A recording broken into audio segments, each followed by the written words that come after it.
नमस्कार दोस्तों, स्वागत है आप सभी का मेरे चैनल में डिकोडिंग ट्रूथ विद हिमांशु। दोस्तों, रशिया यूक्रेन का जो वॉर है ये फरवरी 24, 2022 में शुरू हुआ था। लेकिन जब ये वॉर शुरू हुआ था तब किसी ने क्या सोचा था कि ये वॉर इतना लंबा चलेगा। तकरीबन तकरीबन 4.5 साल हो चुका है इस वॉर को। सबने ये सोचा था कि रशिया एक मिलिट्री सुपर पावर है, उसके पास क्रूड ऑयल्स तो लबालब भरा हुआ है, नेचुरल गैस है। यूक्रेन तो इतनी छोटी सी कंट्री है और रशिया इसे कुछ ही दिनों में निगल जाएगा। लेकिन दोस्तों, आप लोग देख सकते हो कि इस वॉर को लगभग लगभग 4.5 साल हो चुका है और ये वर्ल्ड वॉर 1 से भी लंबा हो चुका है। तो दोस्तों, अभी इस वॉर में आया है एक ट्विस्ट, लेकिन ये जो ट्विस्ट है ये दुनिया के लिए बिल्कुल भी अच्छी बात नहीं है। तो मैं आपको इसका एक कॉन्टेक्स्ट दूंगा। आज का जो प्रेजेंटेशन है इसमें सिर्फ 2-3 स्लाइड्स ही है, तो काफ़ी छोटा सा प्रेजेंटेशन है, लेकिन मैं आपको इसका एक कॉन्टेक्स्ट दूंगा। तो हुआ इसमें यूं कि कुछ इसमें ट्विस्ट आया है, कुछ चेंजेस आया हुआ है, और वो चेंजेस मुझे लगता है, जो मेरा एनालिसिस कह रहा है कि वो यूक्रेन ने कहीं ना कहीं जो इजराइल, यूएस और ईरान का जो वॉर चल रहा है उसने कहीं ना कहीं वहां से सीख के उसने इंप्लीमेंट किया है। अब आप अगर देखोगे दोस्तों, जो यूएस, ईरान और इजराइल का जो वॉर चल रहा है उसमें आज तक ईरान इसलिए टिका हुआ है क्योंकि उसके पास में है स्ट्रेट ऑफ हॉर्मुज। जब ये वॉर शुरू भी नहीं हुआ था तब तक शायद ईरान को इस बात का अंदाजा भी नहीं था कि उसके लिए स्ट्रेट ऑफ हॉर्मुज किसी एटम बॉम्ब से, किसी न्यूक्लियर वेपन से कम नहीं है। आज वो क्या कर रहा है, वहाँ पे ब्लॉकेड लगा रहा है, कभी सी माइंस लगा रहा है, कभी कार्गो वेसल्स पे वो ड्रोन अटैक कर रहा है, और जिसके वजह से उसने क्रूड ऑयल के जो प्राइसेस थे, जो वॉर से पहले, जो फरवरी 2026 से पहले जो 70-75 डॉलर पर बैरल हुआ करता था, वो तकरीबन तकरीबन गया $110 प्रति बैरल। एंड फिर उसके बाद वो इस्लामाबाद टॉक्स हुआ, वो कतर में मिले, फिर वो जेनेवा गए, फिर वहाँ पे 60 डेज का जो भी सीज फायर हुआ एंड दूसरी चीज़ें हुई, एंड उसके बाद से कहीं ना कहीं क्रूड ऑयल के प्राइसेस फिर से अराउंड $70-80 पर बैरल के आसपास हुआ है। तो दोस्तों, ये जो स्ट्रेट ऑफ हॉर्मुज है, अभी यूक्रेन ने क्या किया है, उसने रशिया का भी एक स्ट्रेट ऑफ हॉर्मुज है, उस पर उसने अटैक किया हुआ है। अब मैं आपको वो प्रेजेंटेशन में बताऊंगा कि गेम हुआ क्या है। रशिया के साथ आप अगर देखोगे तो बहुत बड़ा गेम हो गया है।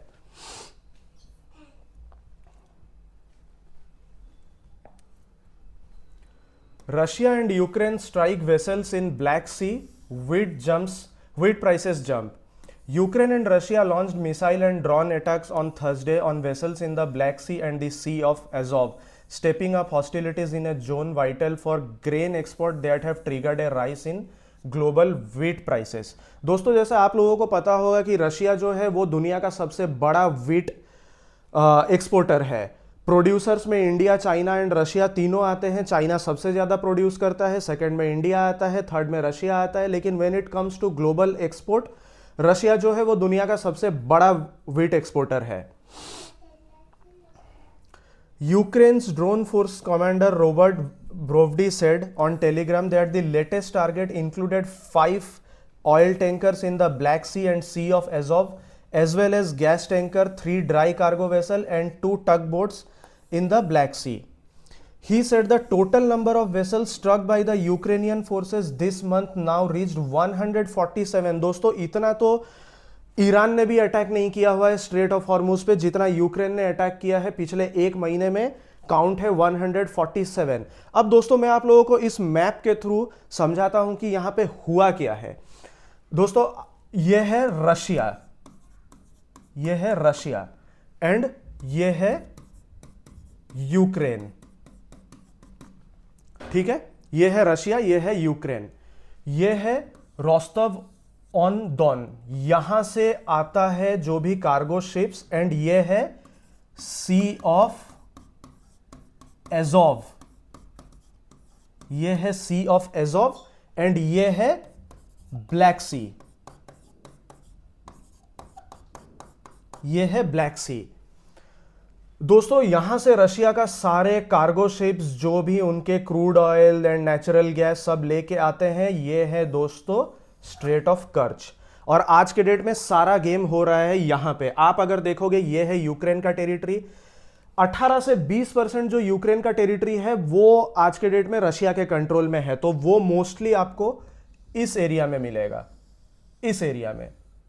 एग्जैक्टली नहीं है, ये जस्ट मैं आपको समझाने के लिए बता रहा हूं कि मोटा मोटा ये एरिया जो है ये आज के डेट में रशिया के कंट्रोल में है। तो यूक्रेन क्या कर रहा है, वो यहां से ड्रोन अटैक कर रहा है स्ट्रेट ऑफ कर्च के ऊपर, सेम चीज जो ईरान कर रहा है स्ट्रेट ऑफ हॉर्मुज के ऊपर। और दोस्तों अगर ये ब्लॉक हो गया तो फिर रशिया के पास और कोई रास्ता नहीं है जहां से वो ब्लैक सी पहुंच पाए एंड फर्दर वो वहां से यूरोप पहुंच पाए। The Ukrainian attacks have forced Russia, the world's top grain exporter, to limit shipping in the Sea of Azov, a route that handles about a quarter of its grain export, sources told Reuters.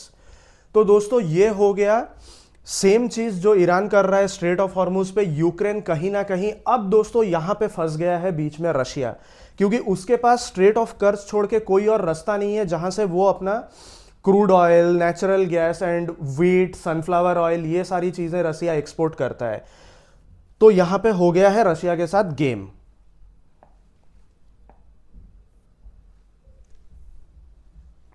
दोस्तों ये news मैंने अल जजीरा से लिया हुआ है। Russia readies to reroute exports from Sea of Azov after Ukrainian attacks. Russia said it is working to reroute grain shipment from this after the vessels came under Ukrainian attack in the sea, as Kyiv claimed it hit 11 more Russian vehicle in overnight strikes। देखिए दोस्तों एक रात में उसने 11 ships को attack किया है। Russia was preparing to use alternate shipping routes and made direct cargo to other modes of transport। दोस्तों मुझे ये other modes of transport तो मुझे समझ में नहीं आता, क्योंकि आप अगर देखोगे रशिया बहुत बड़ा देश है, मतलब इंडिया इतना बड़ा देश होने के बावजूद हमारे पास एक स्टैंडर्ड टाइम है, रशिया के पास 11 टाइम जोन है, मतलब ईस्ट वेस्ट आप अगर देखोगे तो बहुत बड़ा देश है। और वो अगर बोल रहे हैं कि शिप के थ्रू नहीं अदर मोड से भेजेंगे, तो मुझे नहीं पता है दोस्तों वो कौन से मोड से भेजने वाले हैं। अगर वो बाई रोड भेजेंगे तो वो काफी ज्यादा एक्सपेंसिव एंड टाइम टेकिंग होने वाला है। मैं मैप में आपको बताऊंगा कि क्या और पॉसिबल रूट हो सकता है। Russia's foreign minister Sergei Lavrov accused Ukraine of carrying out attacks of terrorism। देखिए आज रशिया बोल रहा है एक्ट्स ऑफ टेररिज्म, लेकिन कहीं ना कहीं ये वॉर तो रशिया ने ही शुरू किया था। यूक्रेन ने तो पहले रशिया पे अटैक नहीं किया था, रशिया ने यूक्रेन पे अटैक किया था। अब ये एक्ट्स ऑफ टेररिज्म अगर रशिया बोल रहा है यूक्रेन के ऊपर, तो ये किस हद तक सही है मुझे नहीं पता। अब मैं आपको मैप पे बताता हूं दोस्तों। पिछले वाले स्लाइड पे मैंने आपको बताया था ये है सी ऑफ एजोव और ये है ब्लैक सी। तो दोस्तों अगर ये ब्लॉक हो जाता है, अगर ये ब्लॉक हो जाता है तो फिर रशिया के पास और कौन सा रूट है। आप अगर देखोगे ये हो गया बेलारूस, ये हो गया बाल्टिक सी, ये हो गया बाल्टिक सी। अगर वो इस रूट से भेजते हैं तो भी उन्हें बहुत घूम के शायद यहां से डेनमार्क के यहां से कहीं से होते हुए वो जाएंगे। I don't know the route, ये जस्ट मतलब मैं एक गेस कर रहा हूं कि शायद वो इस रूट की बात कर रहे होंगे, क्योंकि ये हो गया है आज के डेट में block. What the Ukrainian regime is doing goes beyond even piracy. Pirates at least plunder and keep the spoils for themselves, but here it benefit neither them nor anyone else. The goal is simply to cause damage and intimidate. It is terrorism pure and simple, Lavrov said। दोस्तों आपको कुछ ये जो line जो Sergio Lavrov ने कहा है, ये आपको कुछ याद दिला रहा है। आज से कुछ टाइम पहले इंडिया के साथ, शायद ये चीज रशिया के साथ पहली बार हो रहा है, बट भारत के साथ ये पहले भी हो चुका है। आज से कुछ समय पहले हमने भी पाकिस्तान से रूट मांगा था, हमें अपने ट्रक्स भेजने थे अफगानिस्तान, ईरान और फिर वहां से आगे सेंट्रल एशिया भेजना था। तो हमने भी पाकिस्तान को बोला था कि आप हमें अपना रोड्स दीजिए, एक्सेस टू रोड्स दीजिए, एंड फिर हम वहां से अपने ट्रक्स भेजेंगे, तो जिसे पाकिस्तान ने मना कर दिया था। तो दोस्तों इसमें एक चीज है, आप अगर किसी भी देश के रोड्स यूज कर रहे हैं या फिर आप ऐसे कह लीजिए कि आप उनके एयर स्पेस यूज कर रहे हैं, तो आपको उन्हें एक पर्टिकुलर टोल देना पड़ता है। तो यहाँ पे पाकिस्तान को करना कुछ नहीं था, पाकिस्तान आराम से बैठ के हमें एक्सेस दे सकता था और वो उससे पैसा कमा सकता था।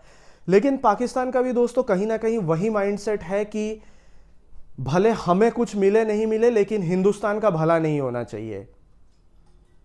हमारा प्रॉफिट हो, लॉस हो, कुछ भी हो, लेकिन हिंदुस्तान का कहीं ना कहीं प्रॉफिट नहीं होना चाहिए। फिर दोस्तों हम गए ईरान में चबाहार बनाए, फिर हमने पाकिस्तान को सरकमवेंट किया और फिर हम आगे अपना ट्रेड किए, वहां से अफगानिस्तान भेजे, वहां से सेंट्रल एशिया भेजे, वो एक अलग स्टोरी होता है। तो दोस्तों कहीं ना कहीं रशिया के साथ आज के डेट में यही सेम चीज हो गया है। सर्जियो लेवरोव बोल रहे हैं कि इसमें तो यूक्रेन का कोई फायदा नहीं है, ये एक्ट ऑफ टेररिज्म है। बट कभी कभार ऐसा होता है दोस्तों, कुछ कुछ कंट्रीज को वही चाहिए होता है कि भले इसमें हमारा कोई प्रॉफिट हो, लॉस हो, कुछ भी हो, लेकिन सामने वाले का फायदा नहीं होना चाहिए। और यूक्रेन आज के डेट में एग्जैक्टली वही कर रहा है जो पाकिस्तान ने इंडिया के साथ किया हुआ है। और दोस्तों इसमें चाइना का भी एक एंगल आता है, हालांकि वो इस स्लाइड में नहीं है, लेकिन मैं जस्ट आपको बता देता हूं फॉर योर इंफॉर्मेशन। इसमें चाइना का भी एक एंगल है। चाइना भी चाहता है कि दोस्तों ये वॉर जितना लंबा हो सकता है उतना लंबा हो, क्योंकि आज के डेट में चाइना ने इतना पैसा दिया है रशिया को, इतना पैसा दिया है कि रशिया कहीं ना कहीं, जब एक टाइम था इस वॉर से पहले जब चाइना रशिया को देखा करता था कि हम इनकी तरह, तो कहीं ना कहीं चाइना देखा करता था रशिया को कि हम इनकी तरह अपना वेपन, अपना डिफेंस इंफ्रास्ट्रक्चर बनाएंगे और वो सारी चीज़ें हैं। लेकिन जब से ये वॉर शुरू हुआ है आज के डेट में चाइना ने इतना पैसा दिया है, इतना पैसा दिया है रशिया को कि रशिया कहीं ना कहीं चाइना के कर्जों तले दब गया है और वो उसके एवज में, उसके रिटर्न में दे रहा है चाइना को सस्ता क्रूड ऑयल। इतना सस्ता क्रूड ऑयल कि दोस्तों मैं एक रिपोर्ट में पढ़ा था कि चाइना ने रशिया को ये बोला है कि जो रेट पे आप अपने डोमेस्टिक कस्टमर्स को दे रहे हो, मुझे उसी रेट में देना पड़ेगा, तब मैं लूंगा। दोस्तों अब कहीं ना कहीं चाइना जो है वो रशिया को थोड़ा सा ट्विस्ट करेगा, क्योंकि चाइना को अब समझ में आ गया है कि रशिया अब चारों तरफ से फंसा हुआ है। तो देखते हैं दोस्तों आगे कैसा क्या होता है, किस तरफ ये वॉर जाता है। आज का दोस्तों प्रेजेंटेशन यही खत्म होता है। अगर आप लोगों को ये वीडियो इंफॉर्मेटिव लगी तो वीडियो को लाइक करिएगा, हमारे चैनल को सब्सक्राइब करिएगा और बेल आइकन बिल्कुल दबाना मत भूलिएगा। मिलते हैं अगले वीडियो में। भारत माता की जय।